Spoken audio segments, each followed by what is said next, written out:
Boa noite a todos. Que alegria, né? Festejarmos a Páscoa, a ressurreição. Que bom que você está aqui nessa noite a celebrar aquele que vive, né? Por isso nós queremos desde já desejar a vocês uma feliz Páscoa, né? E quero entregar aqui o abraço também do pastor Marcelo. Estive conversando com ele hoje e ele mandou um abraço a vocês e desejou uma feliz Páscoa a todos. Eu quero convidar os irmãos para nós iniciarmos este culto orando. Feche os seus olhos, abaixe sua cabeça. Vamos pedir ao Senhor por esse culto. Senhor, que dia maravilhoso o Senhor fez. O dia onde nós lembramos da sua ressurreição. O Senhor está vivo. Esse é o motivo pelo qual nós estamos aqui. E nós queremos celebrar-te, cantar louvores a ti, bendizer o teu nome. Nós queremos nos alegrar, nós queremos nos alimentar espiritualmente de ti, participarmos juntos da ceia do Senhor. Queremos ouvir da tua palavra e sermos edificados por ela. Que o nosso coração, de fato, seja profundamente tocado pelas verdades do teu evangelho. Assim nós cremos, assim nós pedimos. E por isso, nós também pedimos que nenhum empecilho, nenhuma distração venha tomar conta do nosso coração, da nossa mente, mas que nós possamos estar focados inteiramente em prestar um culto a ti. É o nosso desejo, Pai. Em nome de Jesus, amém. Quero convidar os irmãos a abrir as vossas Bíblias no Evangelho de Mateus, o capítulo de número 27. Hoje a gente vai fazer bastante leitura da Palavra de Deus, amém? Evangelho de Mateus, capítulo 27, nós faremos a leitura dos versículos 11 até o versículo de número 54. Estará projetado aqui, à minha direita. Mas se você puder abrir a sua Bíblia, ter esse contato, quer seja ela física ou então pelo aplicativo, pode ficar bem à vontade. Os irmãos encontraram? Assim está escrito. Agora, Jesus estava diante de Pilatos, governador romano, que lhe perguntou: você é o rei dos judeus? Jesus respondeu: é como você diz. No entanto, quando os principais sacerdotes e os líderes do povo fizeram acusações contra ele, Jesus permaneceu calado. Então Pilatos perguntou: você não ouve essas acusações que fazem contra você? Mas, para a surpresa do governador, Jesus nada disse. A cada ano, durante a festa da Páscoa, era costume do governador libertar um prisioneiro, qualquer um que a multidão escolhesse. Esse ano, havia um prisioneiro famoso por sua maldade, chamado Barrabás. Quando a multidão se reuniu diante de Pilatos naquela manhã, ele perguntou: quem vocês querem que eu solte? Barrabás ou Jesus, chamado Cristo? Pois ele sabia muito bem que os líderes religiosos judeus tinham prendido Jesus por inveja. Nesse momento, enquanto Pilatos estava sentado no tribunal, sua esposa lhe mandou o seguinte recado: deixe esse homem inocente em paz. A noite passada tive um sonho a respeito dele e fiquei muito perturbado. Enquanto isso, os principais sacerdotes e os líderes do povo convenceram a multidão a pedir que Barrabás fosse solto e Jesus executado. Então o governador perguntou outra vez: qual dos dois vocês querem que eu solte? E a multidão gritou em resposta: Barrabás. Pilatos perguntou: e o que farei com Jesus, chamado Cristo? Crucifique-o, gritou a multidão. Por que quis saber Pilatos? Que crime ele cometeu? Mas a multidão gritou ainda mais alto: crucifique-o.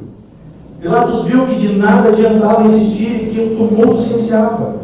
Assim mandou buscar uma bacia com água, lavou as mãos diante da multidão e disse: estou inocente do sangue deste homem. A responsabilidade é de vocês. Todo o povo gritou em resposta: que nós e nossos descendentes sejamos responsabilizados pela morte dele. Então Pilatos lhe soltou Barrabás, e depois de mandar açoitar Jesus, entregou-o para ser crucificado. Alguns dos soldados do governador levaram Jesus ao quartel e chamaram todo o regimento. Tiraram as roupas de Jesus e puseram nele um manto vermelho. Teceram uma coroa de espinhos e colocaram em sua cabeça. Em sua mão direita puseram um caniço como se fosse um cetro. Ajoelharam-se diante dele e zombavam: Salve, Rei dos Judeus! Cuspiam nele. Tomavam-lhe o caniço da mão e com ele batiam em sua cabeça. Todos se cansaram de zombar dele, tiraram o manto e o vestiram novamente com suas roupas. Então o levaram para ser crucificado. No caminho, encontraram um homem chamado Simão de Cirene, e os soldados o obrigaram a carregar a cruz. Então saíram para um lugar chamado Gólgota, que quer dizer lugar da caveira. Os soldados lhe deram para beber vinho misturado com fel. Mas quando Jesus provou, recusou-se a beber. Depois de pregá-lo na cruz, os soldados tiraram sortes para dividir suas roupas. Então, sentaram-se em redor e montaram guarda. Acima de sua cabeça estava presa uma tabuleta com a acusação feita contra ele: Este é Jesus, Rei dos Judeus. 2 criminosos foram crucificados com ele, um à sua direita, outro à sua esquerda. O povo que passava por ali gritava insultos e sacudia a cabeça e zombaria. Você disse que destruiria o templo e reconstruiria em 3 dias. Pois bem, se é o Filho de Deus, salve a si mesmo. Desça da cruz. Os principais sacerdotes, os mestres da lei, os líderes do povo também zombavam de Jesus. Salvou os outros, mas não pode salvar a si mesmo, diziam. Quer dizer que ele é o Rei de Israel? Que desça da cruz agora mesmo e creremos nele. Ele confiou em Deus. Então que Deus o salve agora, se quiser. Pois ele disse: Eu sou o Filho de Deus. Até os criminosos que tinham sido crucificados com ele o insultavam da mesma forma. Ao meio-dia, desceu sobre toda a terra uma escuridão que durou 3 horas. Por volta das 3 da tarde, Jesus clamou em alta voz: Eli, Eli, lama sabachthani, que quer dizer: meu Deus, por que me abandonaste? Alguns que estavam ali pensaram que ele chamava o profeta Elias. Um deles correu e socou uma esponja com vinagre e a ergueu no caniço para que ele bebesse. Os outros, porém, disseram: Esperem, vamos ver se Elias vem salvá-lo. Então Jesus clamou em alta voz novamente e entregou seu espírito. Naquele momento, a cortina do santuário do templo se rasgou em 2 partes, de cima até embaixo. A terra estremeceu, rochas se partiram e as sepulturas se abriram. Muitos do povo santo que haviam morrido ressuscitaram. Saíram do cemitério depois da ressurreição de Jesus, entraram na cidade santa de Jerusalém e apareceram a muita gente. O oficial romano e os outros soldados que vigiavam Jesus ficaram aterrorizados com o terremoto e com tudo que havia acontecido, e disseram: Este homem era verdadeiramente o Filho de Deus. Amém? Vamos colocar de pé? Nós temos motivos suficientes para louvar a esse Deus.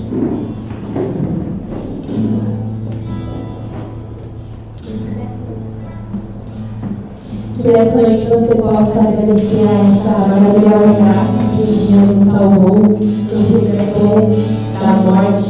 Louve a Deus, seja grato a Ele.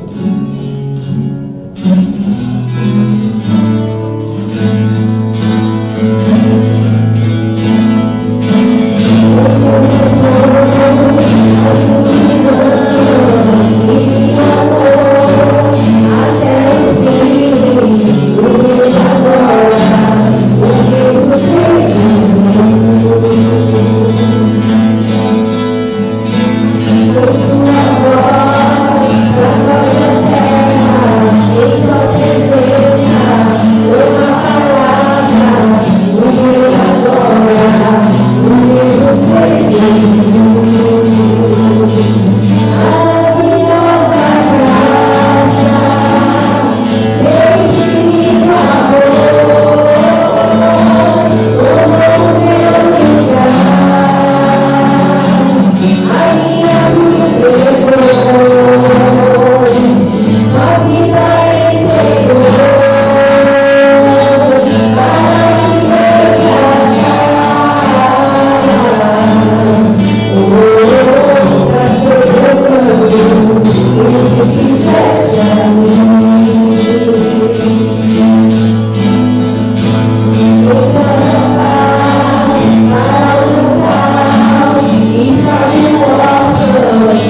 fazermos a leitura comunitária. Tem misericórdia de mim, Senhor, pois estou angustiado. Lágrimas me embaçam os olhos e meu corpo e minha alma definham. A tristeza me consola e meus dias se encurtam com gemidos. Minha força se decai por causa do pecado e os meus ossos se desgastam. Todos os meus inimigos zombam de mim e meus vizinhos me desprezam. Até meus amigos têm medo de se aproximar. Quando me veem na rua, correm para o outro lado. Não se lembram de mim como se eu estivesse morto, como se fosse já quebrado. Ouço muitos boatos a meu respeito, e o terror me cerca. Conspiram contra mim, tramutear a minha vida. Eu, porém, confio em ti, Senhor, e digo, tu és meu Deus. Meu futuro está em tuas mãos. Livra-me dos que me perseguem sem cessar. Que a luz do teu rosto brilhe sobre o teu servo. Salve-me por causa do teu amor. Com a próxima canção, nós vamos retirar as ofertas. Essa oferta é destinada ao projeto Espanha. Você pode sair do celular e fazer a oferta aqui na frente.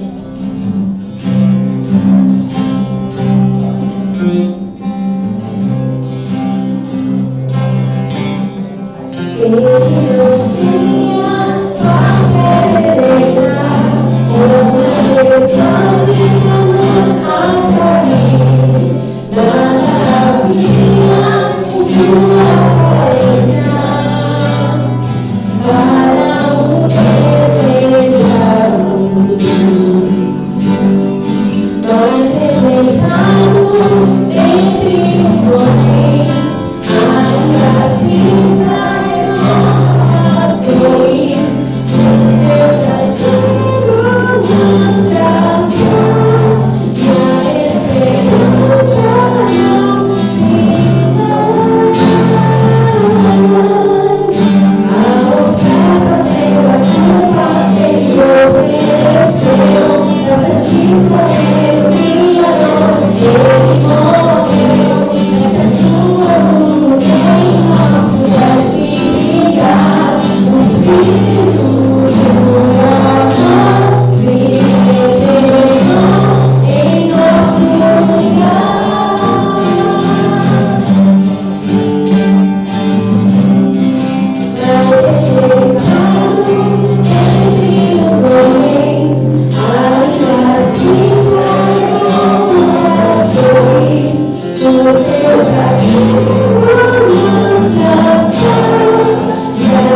Deus poderoso e amoroso, tu proteges e cuida de nós de maneiras que nunca entenderemos. Ajuda-nos a amar-te tão profundamente que confiaremos em ti tão completamente que te seguiremos agora e sempre.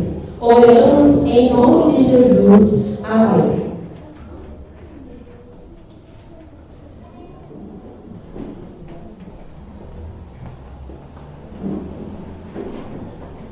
Irmãos podem se sentando, as crianças também podem ir para a quintinha, pronto, Sil. Vamos meditar a palavra de Deus.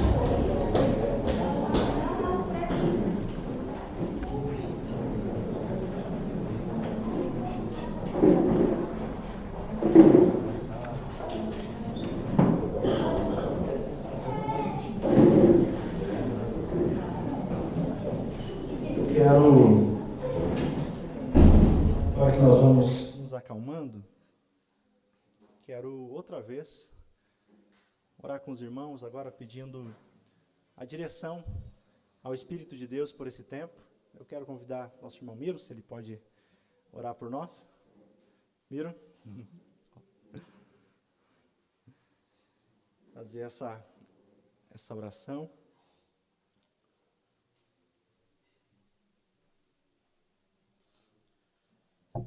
Oramos. Obrigado, Jesus. Obrigado por mais este dia, Pai, como já foi dito, por esse dia especial, Pai. Esse dia que comemoramos a Tua vitória, a Tua ressurreição. Obrigado, Pai, porque temos o privilégio de estar aqui nesta noite, Pai. E agora queremos te pedir, Pai, que Tu abras nossos corações e ouvidos, Pai, que podemos entender de fato o que aconteceu, Pai. E entender a palavra que tu tens preparado para o pastor Adrian, Pai. Usa o Adrian como teu servo, Pai. Que neste momento o Adrian diminua e tu cresças, Pai. Na tua palavra, com o teu Espírito Santo, Pai. Que ao sairmos aqui dessa noite, Pai, não seremos mais os mesmos, mas sim transformados pelo teu Espírito Santo. Em nome de Jesus que oramos e agradecemos. Amém. Obrigado.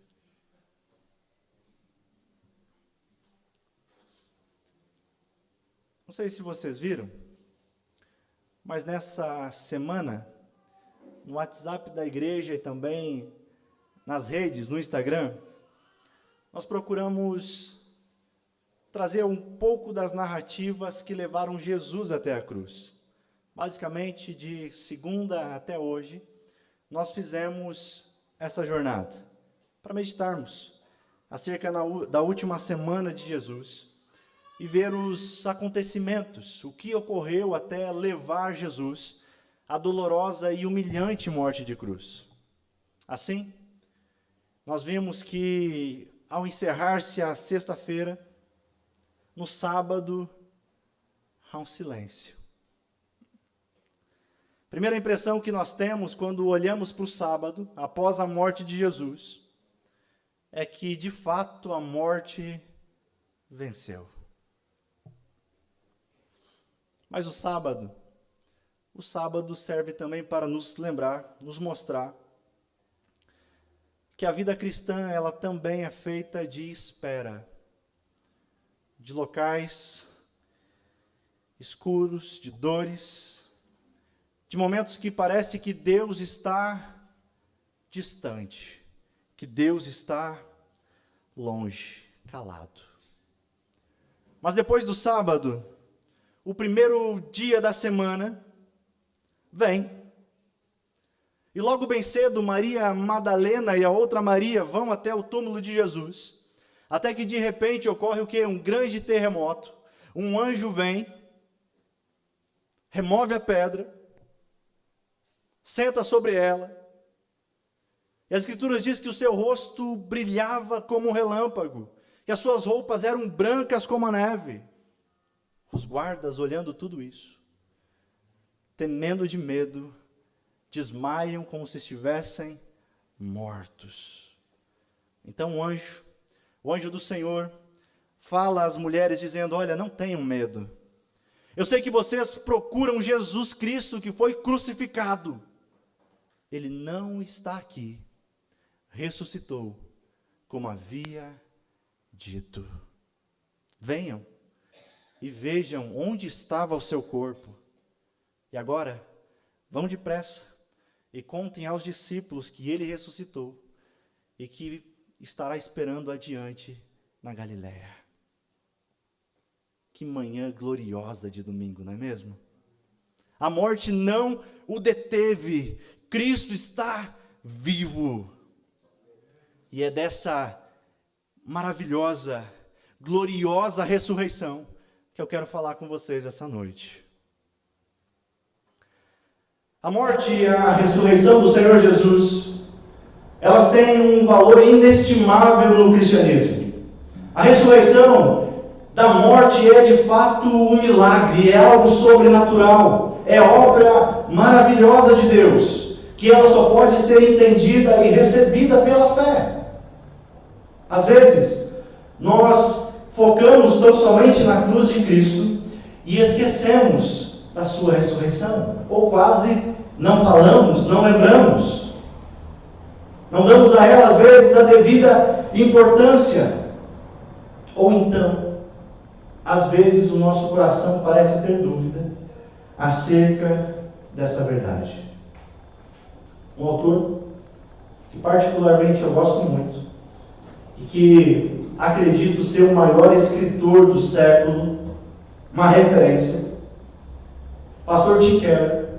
Na pandemia, ele decide escrever um segundo livro acerca, ele escreveu primeiro sobre o Natal e agora ele é levado a escrever um livro sobre a Páscoa. E ele faz tudo isso na pandemia, e o livro que ele escreve é Esperança em Tempos de Medo, a ressurreição e o significado da Páscoa. É tão interessante que após ele escrever esse livro, que ele é entrevistado, e ele abre o coração. E ele confessa que percebeu que a sua fé na ressurreição não é uma fé completa.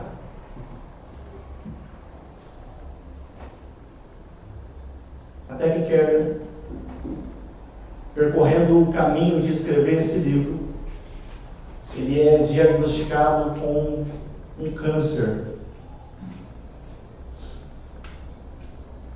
E ele diz que, apesar dessa sua doença, ele é levado a um relacionamento profundo com o Senhor.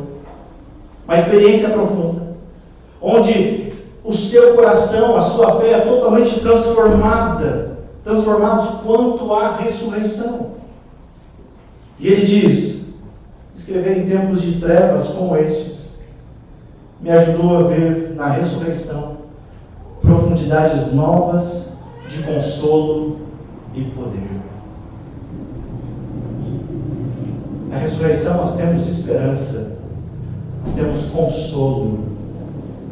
A ressurreição é uma realidade, nós a encontramos nas Escrituras, encontramos relatos históricos. A ressurreição de fato ela é sobrenatural. Mas acontece que no século XIX, primeira parte do século, surge um movimento que pretendia remover os elementos sobrenaturais do cristianismo, para que ele se parecesse, para que ele ficasse mais próximo das sensibilidades modernas, do racionalismo. Eu só posso crer naquilo que a minha mente compreende. Ao ponto dos seus idealizadores ensinarem que não era possível crer em milagres. Por isso, era necessário se fazer uma releitura acerca da encarnação de Cristo, acerca da sua morte e ressurreição. E eles olham para esses eventos e dizem: olha, isso daí é lenda, é fábula, isso daí é uma parábola, ou é um exemplo de como viver. Esse grupo, chamados de liberais teológicos, tentaram criar um novo cristianismo. Eles não acreditavam na ressurreição literal de Jesus Cristo. Eles não acreditavam na ressurreição física e histórica. Eles dizem: olha, Jesus ressuscitou apenas no seu coração, no coração dos discípulos, mas não quer dizer que ele ressuscitou realmente. Esse pensamento ensinou que não importa se de fato esses eventos aconteceram ou não. O que importa é somente aquilo que é ético, que é moral, que visa somente aqui neste mundo. Você precisa viver bem nesse mundo. Meus irmãos, eu cito isso porque a ressurreição ela é o assunto central do cristianismo. Não tem como negarmos, não tem como darmos brecha para essas outras teologias. Não é algo que nós podemos negociar. Mas pode ser que o nosso coração precise de um encontro profundo com o Senhor, para que a realidade da ressurreição seja presente em nosso coração. Assim como quer, ou talvez haja incredulidade no seu coração, ao ponto de querer transformar o cristianismo somente em algo moral e ético. Mas saiba que negar a realidade da ressurreição é negar absolutamente tudo. Esse cristianismo liberal, o apóstolo Paulo fala que ele é anátema, é maldito. Qualquer outro evangelho que pregue diferentemente daquilo que Cristo, que os apóstolos ensinaram, é um outro evangelho. Apesar do liberalismo ter ganhado força no século XIX, em toda a história sempre existiu aqueles que tentavam negar a ressurreição. Tanto é que um dos documentos mais antigos da igreja, o Credo Apostólico, o qual nós não negociamos, faz questão de afirmar acerca da ressurreição. Portanto, o que eu digo a você, meu irmão, cuidado. Cuidado com aquele discurso bonitinho de que Jesus ressuscitou apenas nos corações. Isso tem cheiro de liberalismo e pode matar a sua fé. Cristo realmente ressuscitou dentre os mortos. Amém. Ressurreição é de suma importância. E é por isso que eu quero convidar você para abrir a sua Bíblia e permanecer com ela aberta. Não estará projetado, mas o objetivo é realmente para termos um contato com ela, permanecer com ela aberta. E nós iremos fazendo a exposição do texto. 1 Coríntios capítulo 15, os versículos 1 até o 20.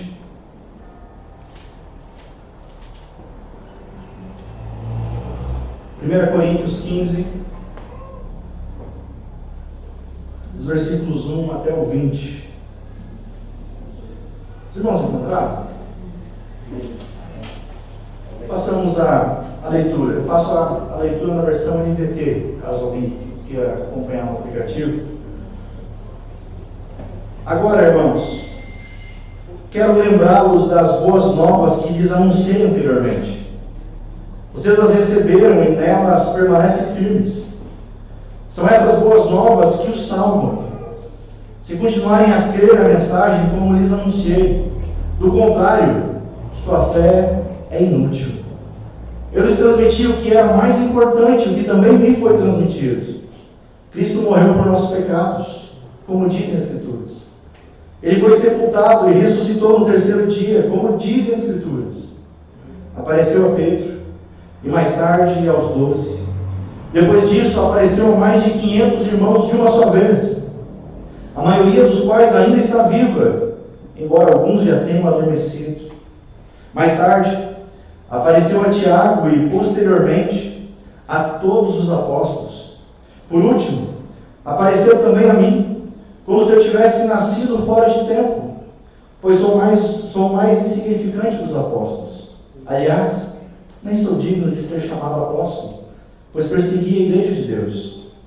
O que agora sou, porém, deve-se inteiramente à graça que Deus derramou sobre mim, e que não foi inútil. Trabalhei com mais dedicação que qualquer outro apóstolo.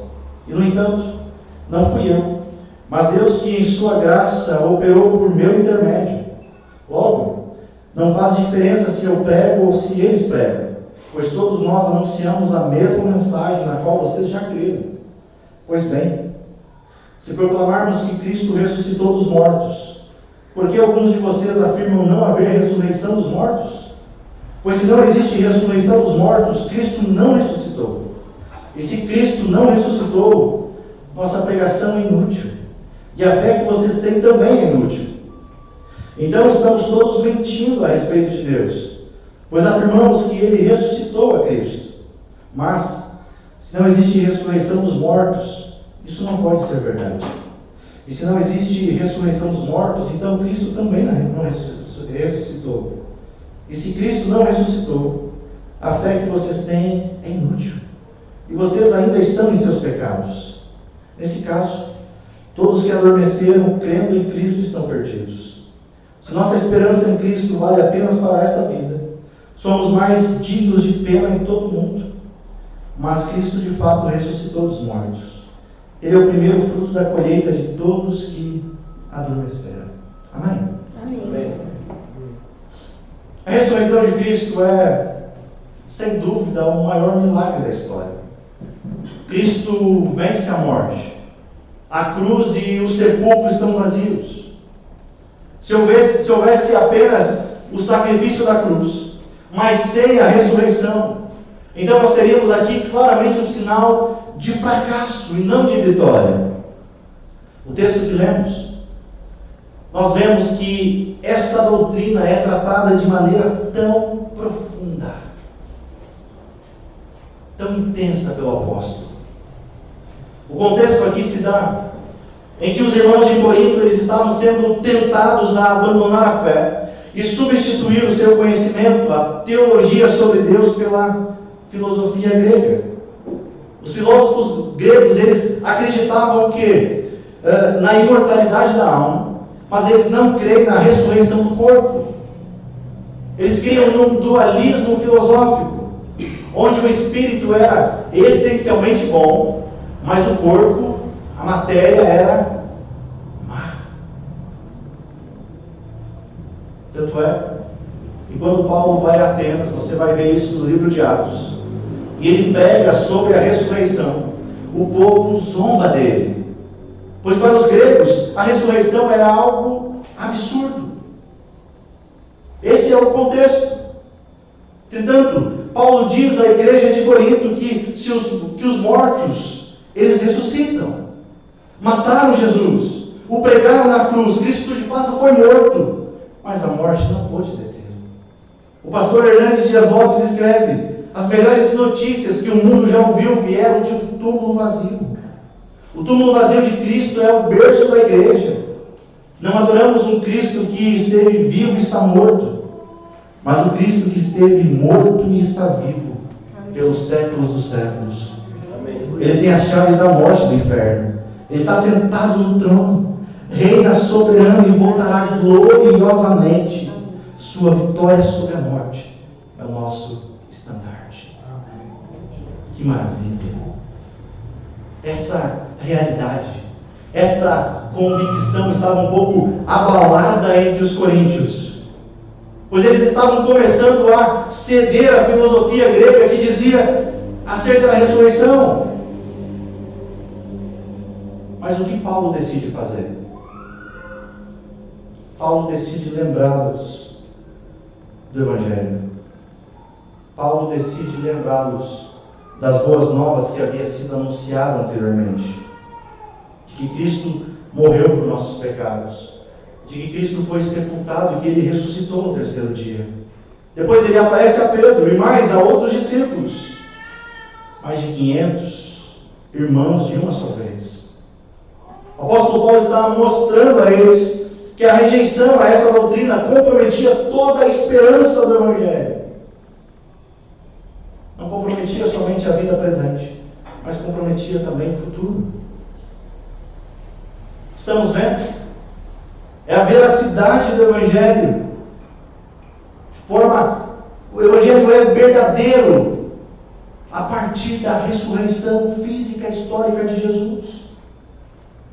A ressurreição é um alicerce da fé cristã. Sem ela, a sua fé, a minha fé, ela não se mantém. Não há motivação alguma para a vida cristã se a ressurreição fosse um mito. Se a ressurreição não tivesse ocorrido. Se ela não fosse real. Então, primeiramente, dos versículos 1 até o versículo 11, o apóstolo Paulo faz questão de mostrar a ressurreição na história.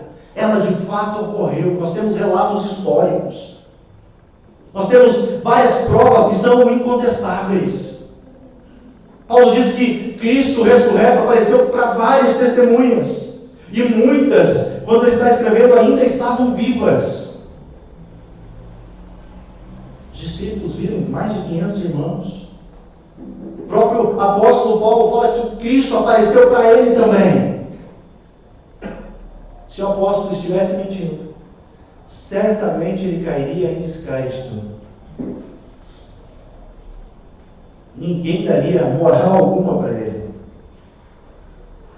Nós temos provas históricas da ressurreição de Cristo.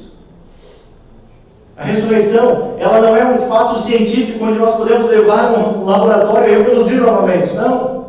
Mas nós temos evidências acerca da ressurreição. E se não tivermos, o que a gente faz? A gente crê. É pela fé. Amém.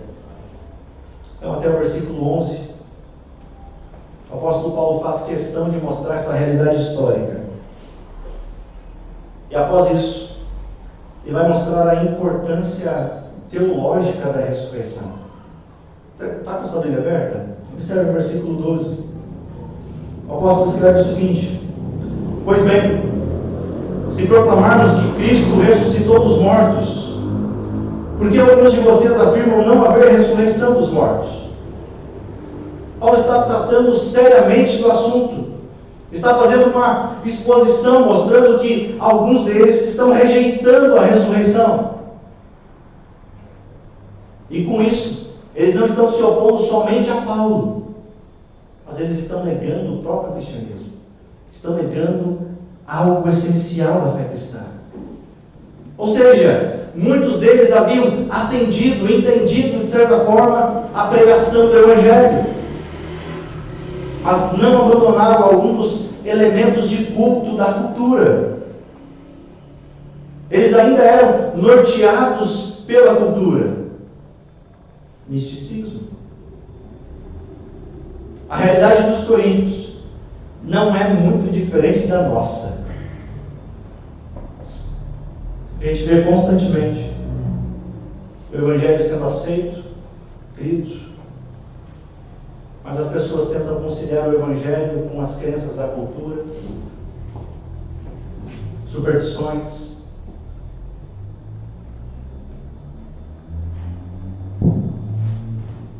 A realidade é muito parecida. Os gregos, diferentemente, eles estavam querendo o quê? Duas partes. Uma eterna, de origem divina, a outra mortal, feita da matéria. E os coríntios estão sendo tentados a isso. Mas Paulo está dizendo a eles: essa ideia é contrária à mensagem cristã. Essa ideia não tem base bíblica. Essa ideia não faz parte do cristianismo. O cristianismo fala da ressurreição do corpo também. E é importante. E ele diz: aqueles então que negam a ressurreição estão claramente negando o poder de Deus. Estão negando que Deus é poderoso e capaz de revogar os efeitos do pecado e garantir a ressurreição eterna do corpo. Os versículos 13 ao 15, Paulo parece que muda o discurso. Agora ele parte para uma negativa. Ele diz: ok, beleza, vocês estão pregando isso, né? Que Cristo não ressuscitou. Então vamos considerar o seguinte, vamos considerar que não há ressurreição. Ele diz no versículo 13, pois se não existe ressurreição dos mortos, Cristo não ressuscitou. E se Cristo não ressuscitou, nossa pregação é inútil. E a fé que vocês têm também é inútil. Então estamos todos mentindo a respeito de Deus, pois afirmamos que Ele ressuscitou a Cristo. Mas se não existe ressurreição dos mortos, isso não pode ser verdade. O apóstolo Paulo está mostrando, olha, se a ressurreição não é verdade, então Cristo não ressuscitou. Quanto tempo você tem de igreja? Uns mais, outros menos. Se Cristo não ressuscitou, você está perdendo tempo aqui. Você está vivendo uma mentira. Porque você estaria seguindo um Cristo que está morto. Se não fosse real, isso faria de Cristo um mentiroso. Portanto, o apóstolo Paulo está mostrando aqui uma negativa, mostrando também as consequências caso a ressurreição não fosse real. Ele diz, versículo 14, nós vemos que se Cristo não tivesse ressuscitado, a nossa fé seria inútil. E se Cristo não ressuscitou, nossa pregação é inútil. E a fé que vocês têm também é inútil. Se Cristo não tivesse ressuscitado dentre os mortos, Ele não seria Deus. E portanto, eu e você estaríamos diante de um falso Deus. Um Deus com um D minúsculo, morto, incapaz de ressuscitar a si mesmo. Se Cristo não tivesse ressuscitado, o homem que se apresentou como Messias nos Evangelhos era um impostor, mentiroso, porque dizia ser alguém e não era. Se isso fosse verdade, o apóstolo Paulo está dizendo, ei, a sua fé seria inútil.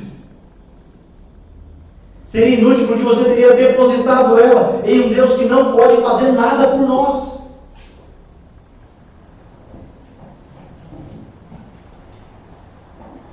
Um Deus que nada pode fazer, cujo seu destino era o mesmo de um homem pecador. E eu pergunto a você, por que nós creríamos em um Deus assim? Faria sentido? Seria inútil depositar a fé em algo ou alguém que não pode nos salvar. Mas volta e meia nós fazemos isso. Queremos encontrar meios redentivos para nos salvar. Do nosso próprio jeito. Pelas nossas próprias forças.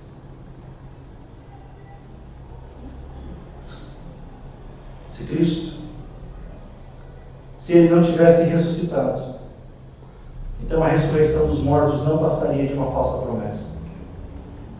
Se Cristo não ressuscitou, nós tampouco ressuscitaremos. Imagina como seria triste e desolador se essa doutrina bíblica não fosse verdade. Mas graças a Deus que Cristo ressuscitou. Portanto, a nossa fé não é inútil. Do contrário, conforme o autor aos Hebreus nos lembra no capítulo 11, versículo 1, que a fé é um firme fundamento, é um alicerce seguro sobre o qual nós podemos construir as nossas vidas, não somente no presente, mas a respeito daquilo que virá no futuro. A fé não é uma fé cega, mas é uma fé cheia de evidências. Mas não pense que você creu, porque certamente você disse, eu vou abrir o meu coração, o meu entendimento, eu vou crer. Não, não é isso. A fé cristã, ela é sobrenatural. Se você creu, é porque Deus abriu o seu entendimento e o seu coração para que você cresça.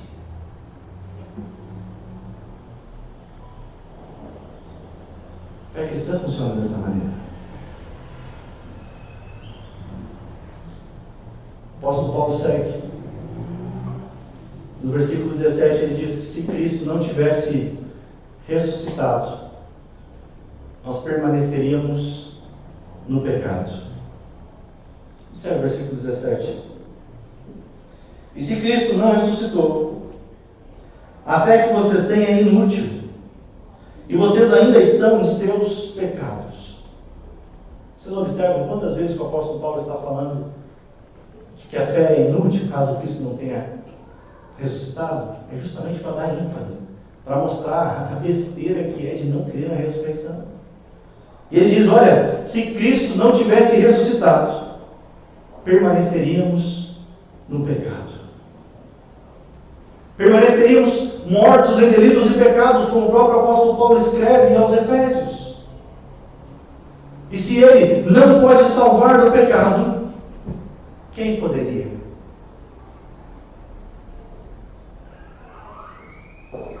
Imagina viver nesse mundo sem ter um Salvador.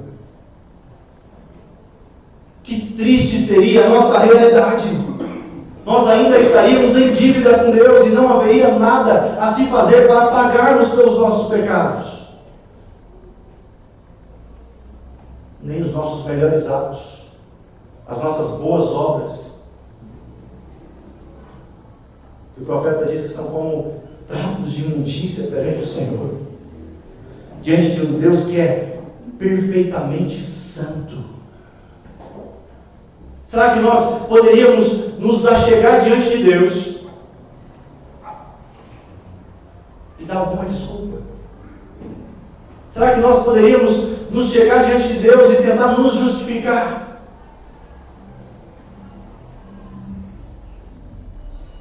Imagine que você tenha cometido pelo menos umas 300 infrações contra a lei durante o ano. E um dia você vai se achegar diante de Deus, diante dessas acusações. Será que você poderá dizer que você é inocente?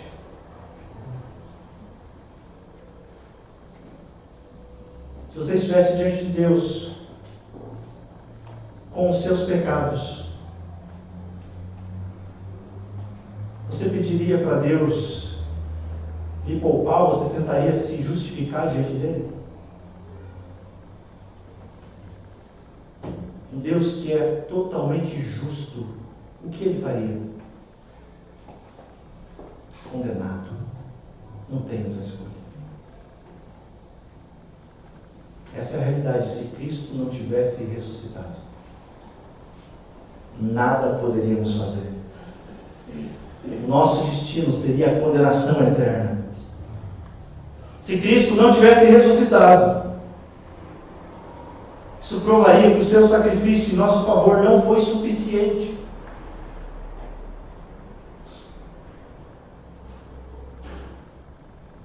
Estaríamos perdidos. Sofreríamos a justa ira de Deus.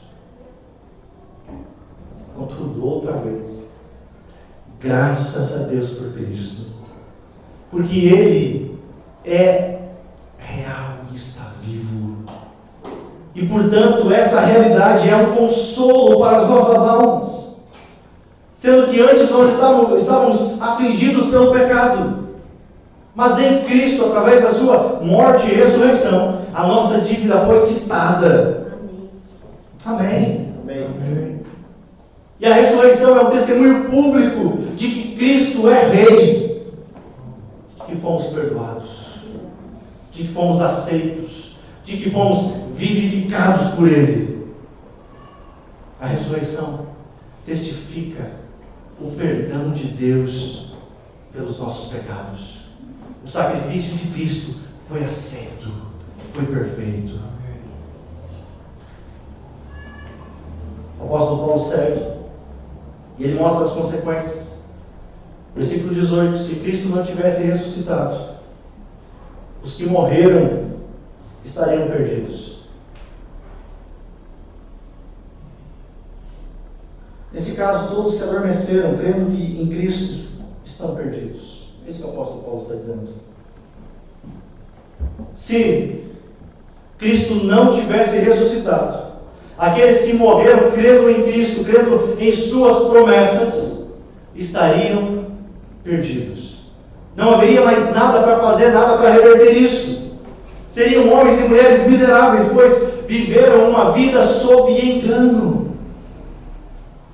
Morreram crendo em uma esperança que jamais existiria. Mas vocês lembram de Estevão? Primeiro mártir. Foi morto pela fé em Cristo. Pesquise a história da igreja e veja homens mártires entregando a sua vida ao Evangelho. Foram mortos, perseguidos devido à pregação ao Evangelho. Imaginem se Cristo não tivesse ressuscitado.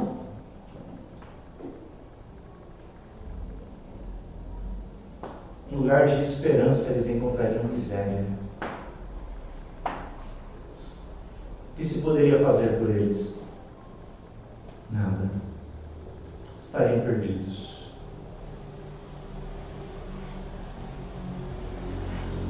O apóstolo Paulo vai adiante. Versículo 19. Ele diz: se Cristo não tivesse ressuscitado, não haveria alegria eterna. Nossa esperança em Cristo vale apenas para esta vida. Somos os mais dignos de pena em todo o mundo. Algumas versões vão utilizar: somos os mais miseráveis de todos os homens. Se Cristo não tivesse ressuscitado, a esperança futura que Ele nos ofereceu seria somente para essa vida. Toda a minha e a sua existência estaria limitada aqui e agora, neste mundo. Você acha bastante? Pouco? É pouco demais diante da eternidade. O salmista diz que não passa de um sopro. Quão terrível isso seria! Pois uma vida cuja esperança se limita somente a este mundo é sem dúvida uma vida infeliz. Mais do que isso, é uma vida trágica. Pois se isso é tudo que temos, então a morte é o fim de tudo. Não há o que esperar, não há esperança, não faria mais sentido. Cristo prometeu que iria diante de nós para preparar um lugar. Mas se Ele não ressuscitou, então o túmulo é o nosso único destino.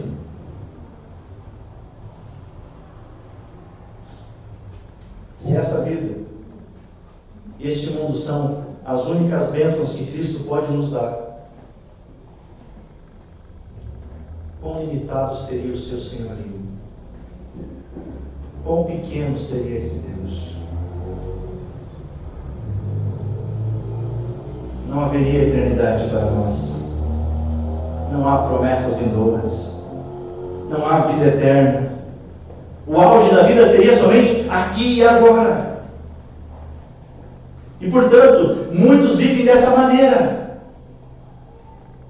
Se a vida passa rápido demais, se a felicidade é apenas um sopro, então comamos, bebamos, pois amanhã morreremos. Uma vida cuja esperança é limitada somente a este mundo é a pior tragédia que pode existir. Mas graças a Deus que a nossa esperança não se limita somente a esta vida, somente aqui e agora. Nós temos uma esperança que é eterna. E nisso nós nos alegramos. Amém? Amém. Outra questão, também no versículo 19, é que se Cristo não ressuscitou, não pode haver consolo e esperança para vivermos. Se Ele não ressuscitou, choramos, continuaremos chorando. pois não há consolo, não há esperança. Não há motivos para crer ou sorrir. Tudo o que nos resta é pessimismo e desespero. Diante das circunstâncias da vida, diante dos sofrimentos que enfrentamos. Tudo que, se Cristo não ressuscitou, tudo que Ele tem a nos dizer é que um dia morreremos. E então o livro se fechará e não terá mais nada. Novas histórias não serão mais contadas. Tudo acabará.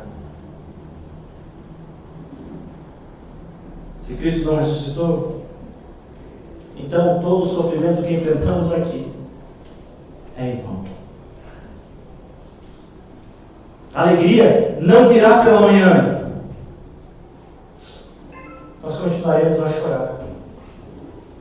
Nós permaneceremos em desespero. Porque não haverá ninguém para enxugar toda lágrima. Se Cristo estivesse morto, Ele não poderia lhe dar paz. Ele não poderia lhe dar consolo e esperança neste mundo. Se Ele não estivesse vivo, onde estaria a sua fonte de paz, alegria ou satisfação? Não teria. Meus irmãos, o apóstolo Paulo, depois dessa negativa, depois de mostrar, olha, assim, então Cristo não ressuscitou. As consequências são essas, ok? Mas veja bem, versículo 20. Mas Cristo de fato ressuscitou dos mortos. Ele é o primeiro fruto da colheita de todos que adormeceram. Amém? Amém. Sabe o que é isso? Há pelo menos mais uma razão que Paulo, escrevendo aos Coríntios, nos dá para celebrarmos a ressurreição. De que ao ressuscitar, Cristo se tornou a primícia dos que dormem. O que isso significa? Que a ressurreição de Jesus é a garantia da nossa ressurreição. Da ressurreição de todos os crentes. Ele é o primeiro. E com isso nós podemos descansar. E que os sofrimentos presentes não se podem comparar com a glória que há de ser revelada.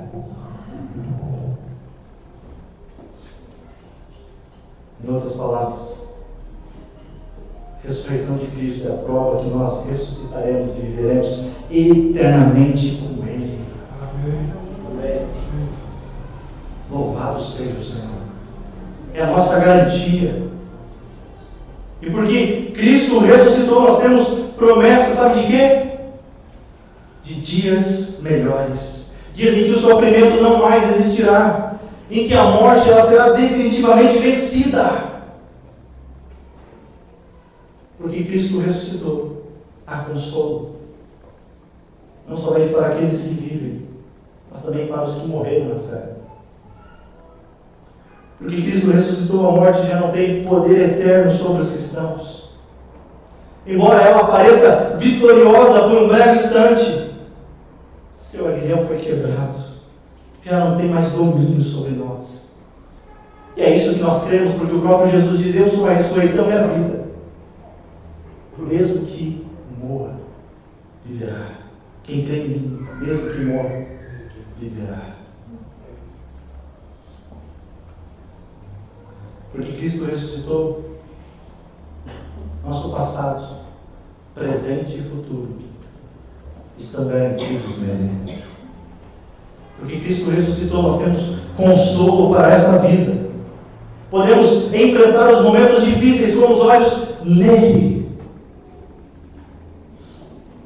Somente a ressurreição de Jesus entre os mortos tem poder para produzir fé e esperança em nosso coração.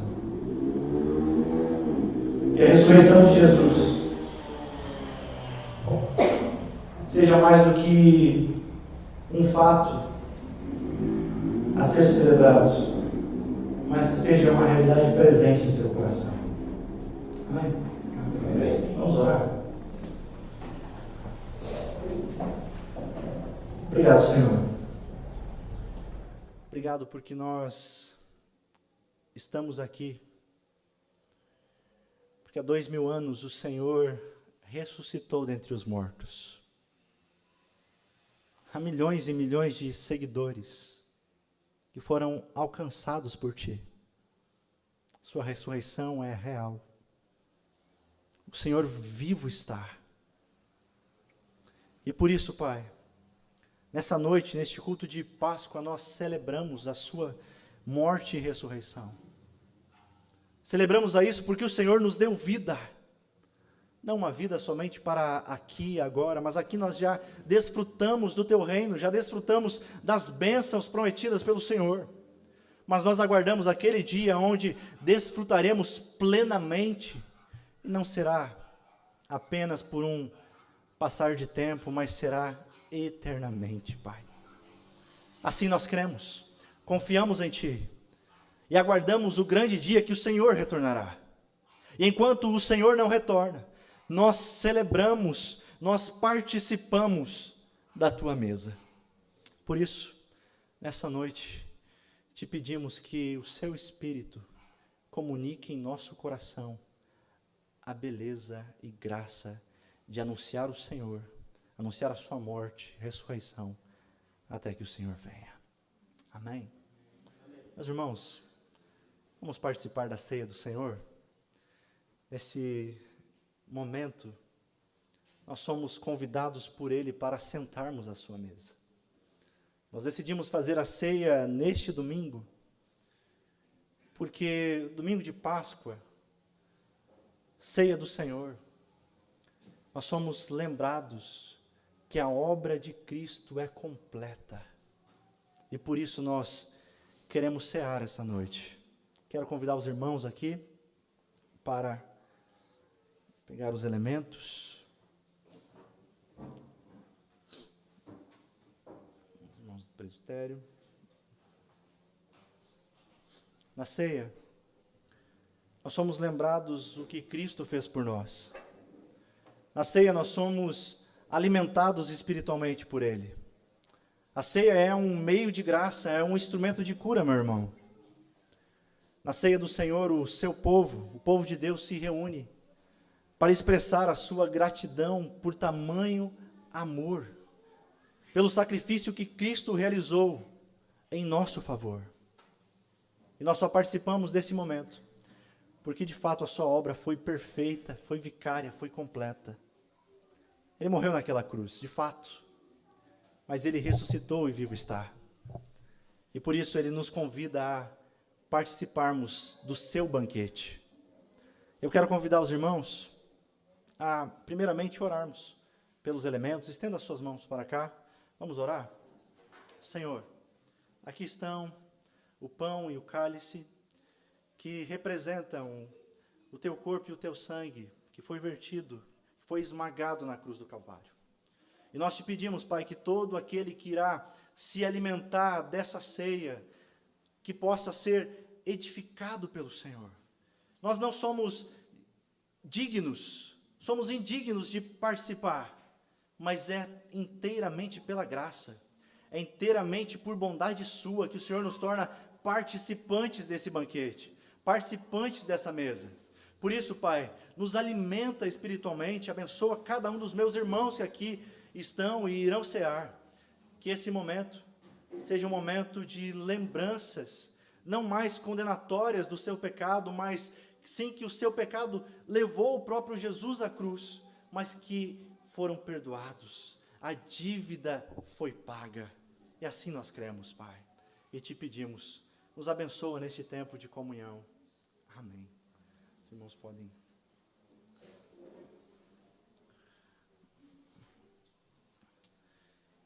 Os irmãos que vão recebendo, podem se colocando de pé.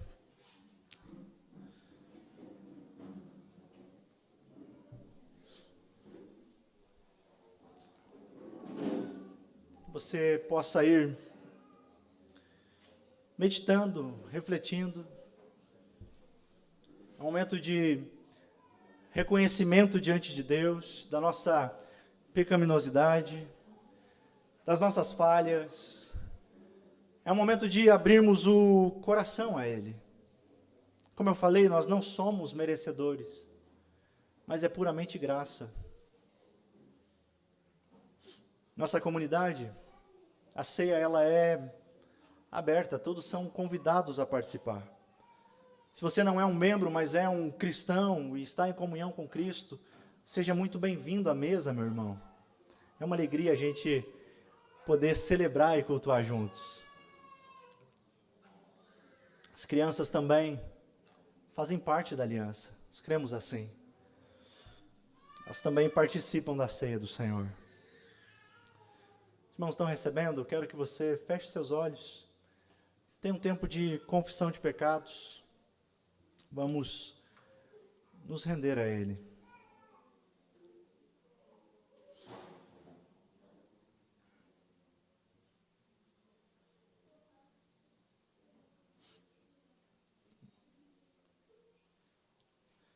Nosso coração se quebranta diante de tamanho amor. Tamanho amor demonstrado para homens e mulheres que são pecadores, que nada poderiam fazer para merecer. Mas nós celebramos porque o Senhor nos atraiu até a Ti. De filhos da ira, o Senhor nos adotou e passou a nos chamar de filhos, com o propósito de glorificar o Seu nome. O Senhor nos adotou, o Senhor nos trouxe para a Sua família. E essa família celebra esse momento tão especial. É um domingo de Páscoa, onde nós lembramos que há 2000 anos o Senhor ressignificou a nossa história. O Senhor deu sentido à vida. O Senhor nos deu consolo e esperança. Eu sei que nós não somos tão bons como parecemos, mas o Senhor conhece o nosso coração, sonda ele. O Senhor vê os nossos defeitos, pecados. O Senhor vê os nossos pensamentos, as nossas omissões. E te pedimos, Pai, perdoa-nos. Perdoa-nos por isso. Nos dá um coração sedento por Ti. É o que te pedimos, em nome de Jesus.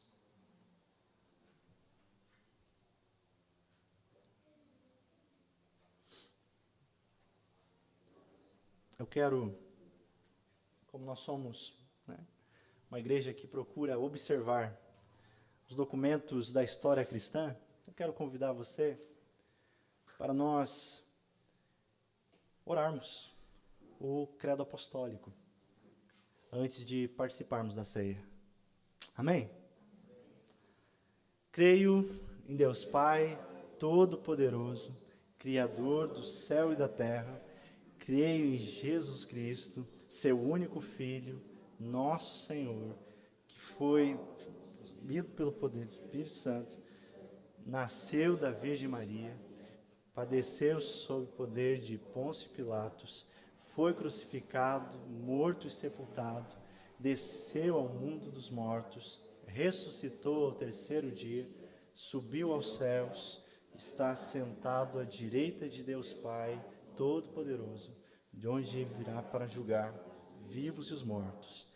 Creio no Espírito Santo, na Santa Igreja Cristã, a comunhão dos santos, na remissão dos pecados, na ressurreição do corpo, na vida eterna. Amém. Amém? É isso que você crê? Amém? A ceia é um momento muito especial. Quando Jesus celebrou a sua última Páscoa com seus discípulos, ele modifica, se afasta um pouquinho da liturgia padrão que era utilizada naquela Páscoa, nas Páscoas. Ele acrescenta um novo significado, dá uma nova ressignificação para a celebração da Páscoa. E assim, quando ele tomou o pão, ele atribuindo um novo significado e disse: "Este é o meu corpo, que é entregue por vós." Eu convido, comamos todos.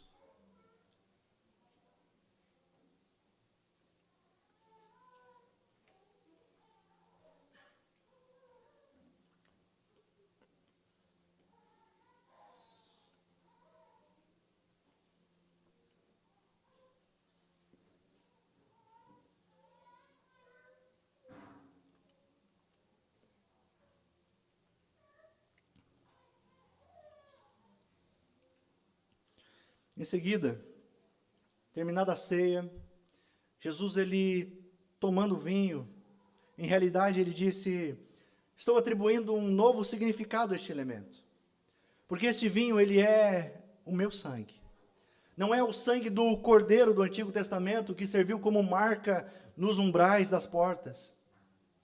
Mas agora, este cálice é o meu sangue.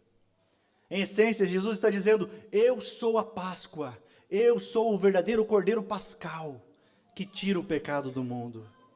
Eu sou aquele que será sacrificado em favor de vocês. É por meio do seu sangue, não marcado sobre a porta, mas marcado sobre as nossas vidas, pela porta das suas vidas, do seu coração, que nós escaparemos da ira de Deus e desfrutaremos eternamente da sua presença. Por isso ele disse: de agora em diante, este é o meu sangue que é derramado em favor de vocês, da remissão de pecados. É o sangue da nova aliança. E esta nova aliança que ele instituiu naquela noite, cumpre a velha aliança e dá uma nova expressão mais plena e significativa. E aqui nós estamos celebrando isso. Por isso, bebamos todos.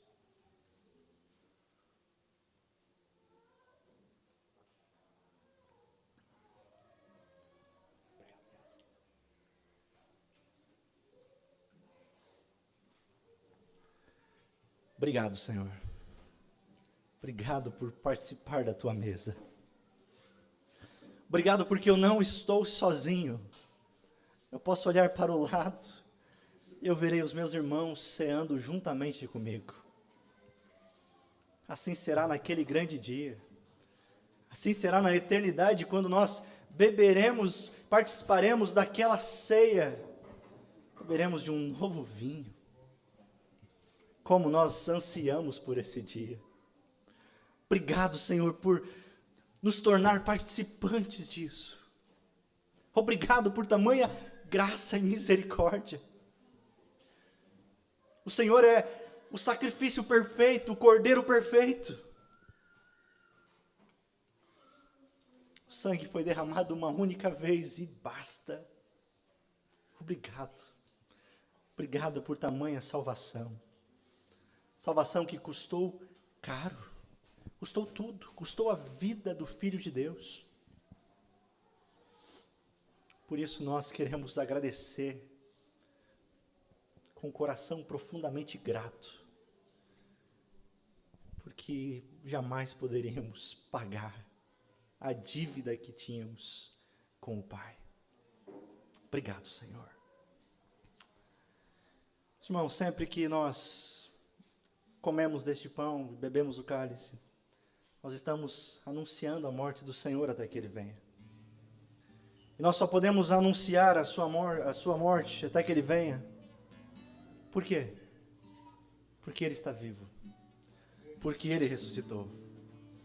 Toda vez que celebramos a ceia do Senhor neste mundo, nós não devemos olhar apenas para trás, para as realizações passadas de Cristo, mas também olharmos para a festa futura que está por vir.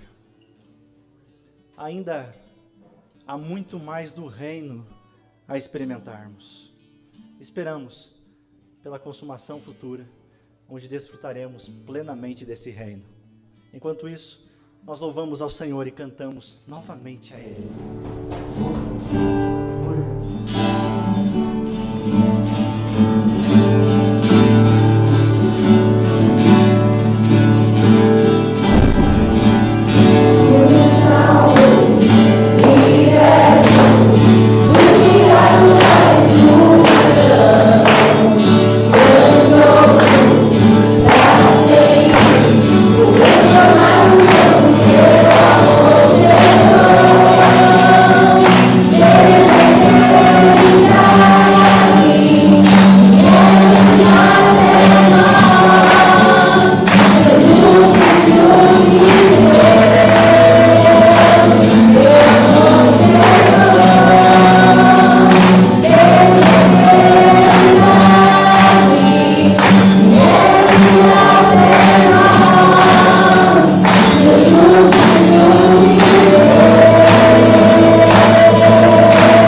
apenas para passarmos os avisos.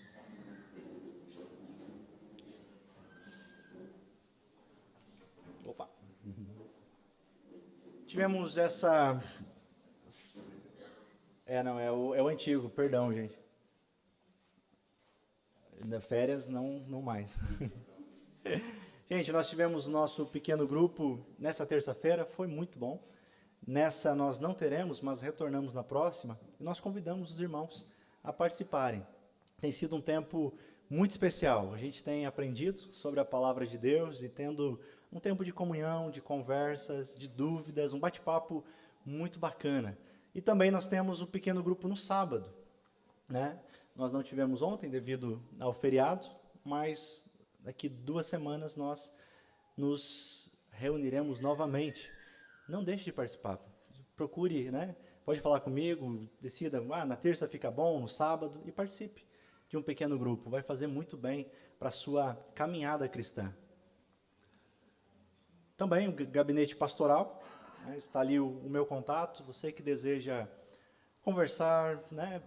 Quem sabe um aconselhamento, alguma dúvida quanto ao que é ensinado aqui no culto, na igreja, uma dúvida teológica, você pode ficar bem à vontade para me chamar, a gente agenda, conversa, pode ser chamada de vídeo, eu posso fazer uma visita a você, a gente tomar um chimarrão, conversar, orar juntos. Eu estou à disposição para poder servir os irmãos. Também, classe de novos membros, nós iniciamos a classe no mês passado e no próximo domingo nós teremos a segunda aula da classe, né? Então, se alguém deseja fazer parte da comunidade, tem que ser agora, ou esperar abrir uma nova classe, porque como foi somente uma aula por enquanto, a gente consegue dar um jeito nisso, tá bem? A gente consegue fazer separado depois. Também, sub-18, teremos no próximo sábado, sub-18 e educação cristã. Educação cristã será das 5 às 6, e aí a gente já fica para sub-18, das 6 às 7h30. Meus irmãos, aqui também está projetado a conta da igreja, né? Você que deseja ofertar, dizimar aqui na comunidade, nós temos diversos projetos, né? Missionários, e também temos projetos aqui para a comunidade, aqui para a cidade de Passo Fundo, na evangelização. Até mesmo o espaço está ficando pequeno, né? A gente quer ter um espaço com maior acessibilidade, onde teremos, né, maior possibilidade desde evangelização, de pessoas que às vezes têm dificuldade devido às escadas.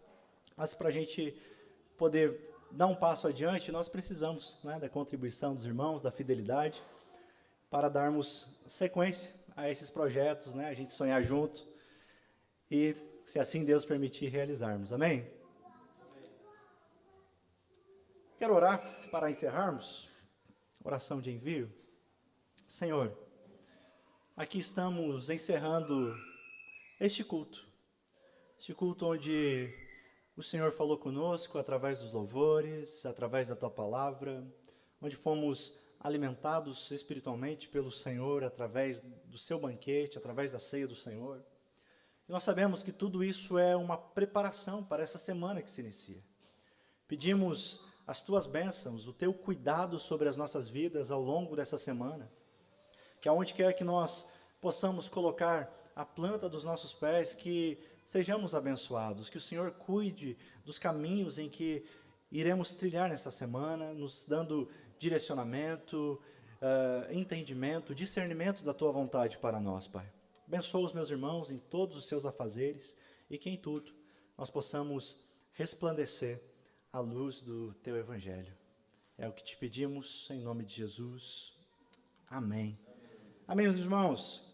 Que a graça do Senhor Jesus, que o amor de Deus Pai e a comunhão do Espírito Santo sejam com cada um de vocês ao longo dessa semana. Abençoada a semana a todos. Não saia sem dar um abraço, cumprimentar o seu irmão.